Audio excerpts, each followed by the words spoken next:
할렐루야. 오늘 에베소 4장 말씀 함께 은혜 나누겠습니다. 지금 우리가 집에 머무는 시간이 많죠. 그래서 가족들과 함께하는 시간이 많을 텐데요. 가정도 흩어진 교회입니다. 작은 교회 공동체죠. 그래서 오늘 에베소 말씀이 가정에게도 적용되는 말씀이라 믿습니다. 오늘 함께 보겠습니다. 자, 2절과 3절 봅니다. 모든 겸손과 온유로 하고 오래 참음으로 사랑 가운데서 서로 용납하고 평안에 매는 줄로 성령이 하나 되게 하신 것을 힘써 지키라. 자, 이것을 우리 가정에 적용해 보죠. 서로 용납하고 서로 세워주고 하나 되게 하신 것을 힘써 지키라. 그러면서 아름다운 교회의 모습을 유지해 가라는 말씀이죠. 어려운 시기일수록 우리에게 이런 모습이 필요한 줄로 생각합니다. 우리 성도님들끼리도 서로에게 안부도 묻고 기도하면서 한 교회 공동체됨을 누리는 귀한 은혜의 시기로 지금을 보냈으면 좋겠습니다. 우리가 영적으로 정말 예민하지 않으면요, 빈틈을 마귀에게 제공해 줄 수밖에 없습니다. 그래서 우리의 옛사람이 불쑥불쑥 솟아나는 것이죠. 그래서 에베소서 오늘 4장 말씀도 그것을 분명히 경고하고 있습니다. 26절, 27절 말씀. 분을 내어도 죄를 짓지 말며 해가 지도록 분을 품지 말고 마귀에게 틈을 주지 말라. 자, 틈을 주지 말라는 겁니다. 그 얘기는 틈을 줄 수 있다는 것이죠. 나도 모르게. 마귀는 그런 우리의 분노와 미움과 그런 좋지 않은 마음들을 발판 삼아서 우리의 마음을 휘저어 놓을 겁니다. 그리고 우리에게서 평안을 빼앗아 갈 겁니다. 그것이 마귀가 하는 일이죠.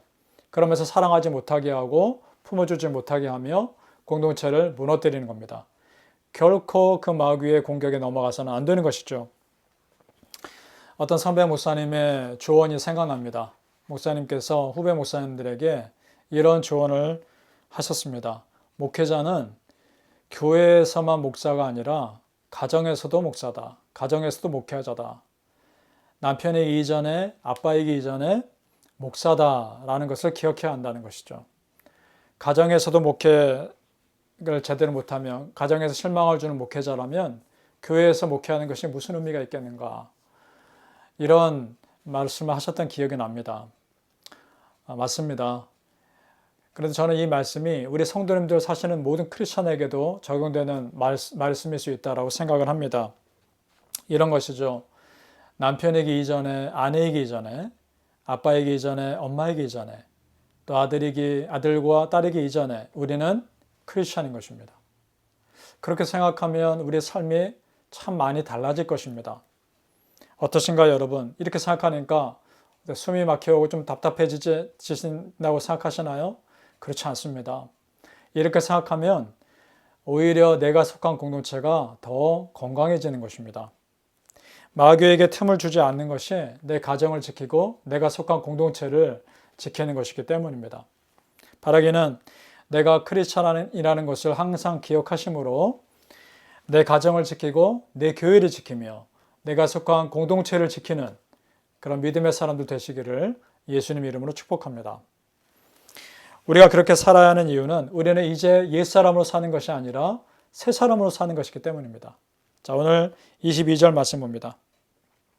너희는 유혹의 욕심을 따라 썩어져 하는 구습을 따르는 옛사람을 벗어버리고 오직 너희의 심령이 새롭게 되어 하나님을 따라 의와 진리의 거룩함으로 지으심을 받은 새사람을 입으라.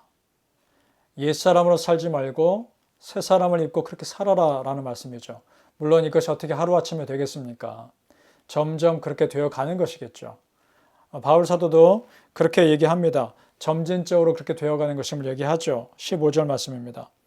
오직 사랑 안에서 참된 것을 하여 범사에 그에게까지 자랄지라. 그는 머리니 곧 그리스도라.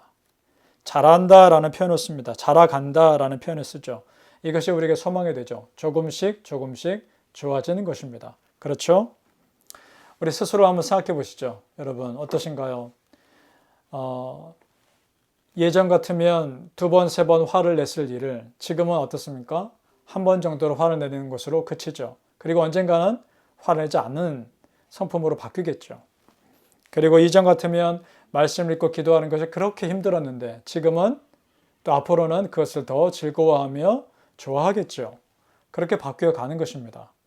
여기서 중요한 것이 있습니다. 우리의 롤 모델, 우리의 기준이 누구냐 하는 것입니다. 바울 사도는 그것을 그리스도라고 말합니다.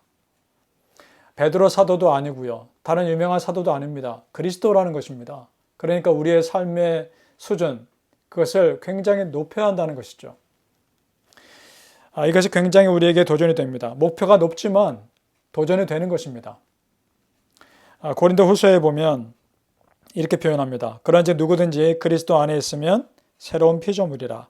이전 것은 지나갔으니 보라 새 것이 되었도다. 여러분 완전히 다른 삶을 사는 겁니다. 다른 피조물이 된 것입니다. 그리스도 안에서 다른 피조물이 된 것이죠. 그러니까 스스로 생각하는 거죠. 나는 지금 새로운 피조물이다. 나는 새롭게 되었다. 나는 완전히 새로운 존재로 바뀌었다. 라고 늘 생각하면서 그런 삶을 살고자 스스로 결단하는 것이죠. 이것이 우리에게 은혜가 되고 도전이 되는 삶이라 믿습니다. 여러분 어떻습니까? 여러분 정말 무엇으로 자랑하시겠습니까? 여러분의 삶을 무엇으로 자랑하시겠습니까? 우리 크리스찬의 삶의 자랑은 내가 그래도 예전보다 더 나은 삶으로 변화된 그런 삶이 되어야 하지 않겠습니까? 그런 삶으로 자랑할 수 있기를 바랍니다. 작년이 다르고 올해가 다르고 내년이 달라야 하는 것입니다. 말 한마디를 해도요. 좋은 말을 더 하려고 노력하고 생각을 해도 좋은 생각을 더 하려고 노력하고 그러한 노력에 쌓여서 우리의 삶이 정결하게 되고 순결하게 되리라 믿습니다. 바라기는 우리 성도님들 다른 어떤 삶을 살기 이전에 우리가 크리스찬으로 사는 것임을 꼭 기억할 수 있기를 바랍니다. 그래야 우리의 삶이 좀 더 긴장된 영적 긴장 가운데 사는 삶이리라 믿습니다. 우리 성도님들 삶 가운데 예수님의 모습이 드러날 수 있기를 축복합니다. 다른 삶을 살기 이전에 예수님 믿는 자의 삶을 산다는 것, 내가 크리스찬이라는 것 꼭 기억할 수 있기를 예수님 이름으로 축복합니다. 기도하겠습니다. 아버지 하나님, 은혜를 감사합니다. 하나님의 은혜 가운데 다른 어떤 것으로 자랑할 것이 아니라 내가 예수 믿는 사람이라는 것을 자랑하게 하여 주옵소서. 작년이 다르고 올해가 다르며 내년이 다르는 조금씩 나아지는 믿음의 삶을 살게 하여 주옵소서. 말 한마디를 하더라도 은혜로운 말을 하고 생각 하나를 하더라도 거룩한 생각을 하고 하나님 앞에서 진실한 삶을 살고자 노력하길 원합니다. 남편이기 이전에, 아내이기 이전에, 아들이기 이전에, 딸이기 이전에, 다른 어떤 삶을 살기 이전에 내가 크리스찬이라는 것을 항상 기억하는 그런 믿음의 삶을 살게 하여 주시옵소서. 그래서 마귀에게 영적인 빈틈을 주지 않고 항상 긴장하며 믿음의 삶을 살 수 있도록 인도하여 주시옵소서. 예수님 이름으로 축복하며 기도합니다. 아멘.